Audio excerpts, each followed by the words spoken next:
اعوذ باللہ من الشیطان الرجیم بسم اللہ الرحمن الرحیم۔ سورہ فرقان کی 2 آیتیں پڑھ رہا ہوں، آیت نمبر 43، آیت نمبر 44۔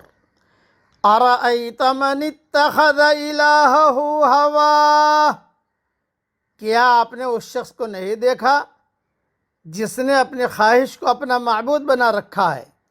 افانت تکون علیہ وکیلا، پس کیا آپ اس کا ذمہ لے سکتے ہو؟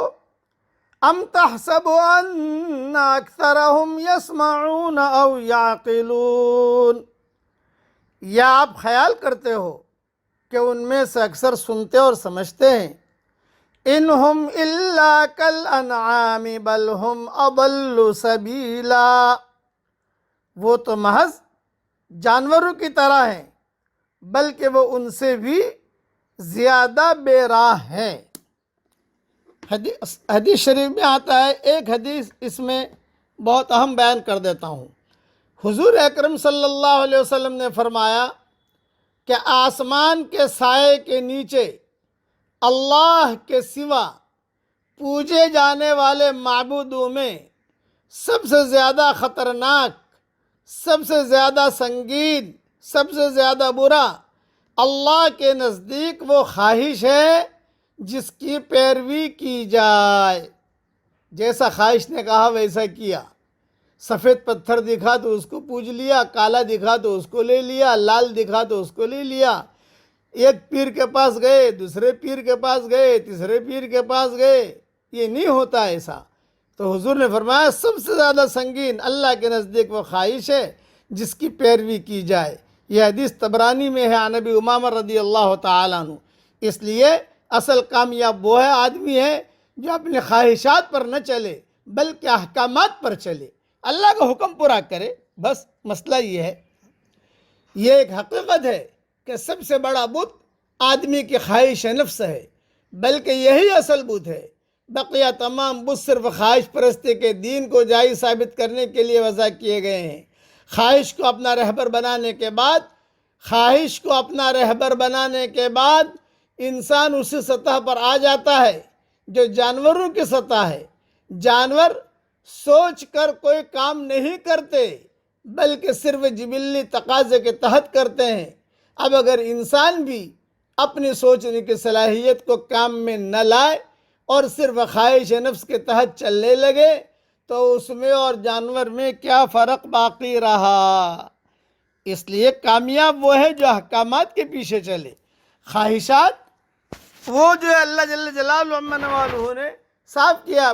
اگر خواہشات اور احکامات دونوں میں کوئی ٹکراؤ نہیں ہوتا، خواہش بھی وہی کہتی ہے اور حکم بھی وہی کہتا ہے، تو بہت اچھی بات ہے۔ یعنی جو چیز اس نفس کو اچھی لگی اسی کو اپنا دین اور مذہب بنا لیا۔ کیا ایسے شخص کو تو راہیاب کر سکتا ہے یا اللہ کے عذاب سے چھڑا سکے گا؟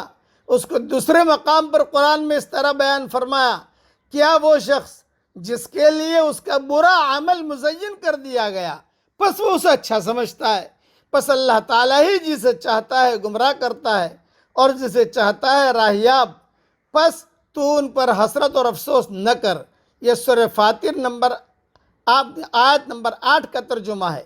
عبداللہ ابن عباس رضی اللہ تعالیٰ عنہما اس کی تفسیر میں فرماتے ہیں، زمانے جاہلیت میں آدمی ایک عرصے تک سفید پتھر کی عبادت کرتا رہتا، جب اسے اس سے اچھا پتھر نظر آ جاتا تو وہ پہلے پتھر کو چھوڑ کر دوسرے پتھر کی پوجا شروع کر دیتا۔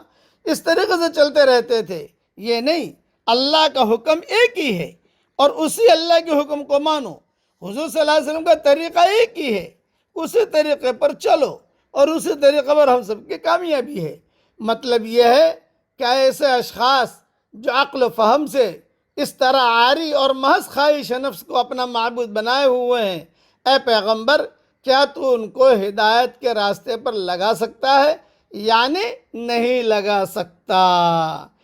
چوپائے جس مقصد کے لیے پیدا کیے گئے ہیں اسے وہ سمجھتے ہیں، لیکن انسان جسے صرف ایک اللہ کی عبادت کے لیے پیدا کیا گیا تھا، وہ رسولوں کے یاد دہانی کے باوجود اللہ کے ساتھ شرک کا ارتکاب کرتا اور در در پر اپنا ماتھا ٹیکتا پھرتا ہے، اس اعتبار سے یقیناً چوپائے سے بھی زیادہ بدتر اور گمراہ ہے۔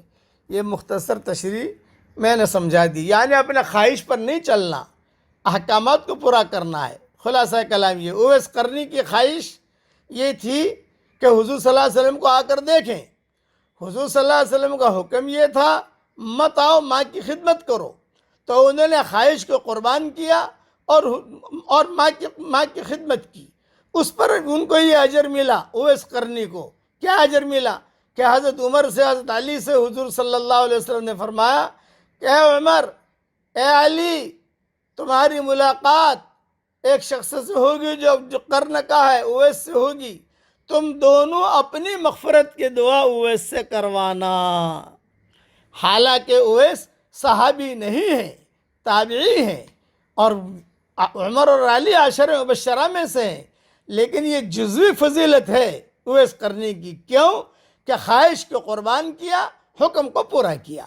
اس طریقے پر ہم بھی خواہشات کو قربان کریں اور احکامات کو پورا کریں۔ اللہ تعالی ہمیں عمل کرنے کی توفیق عطا فرمائے، آمین۔ وآخر دعوانا ان الحمد للہ رب العالمین۔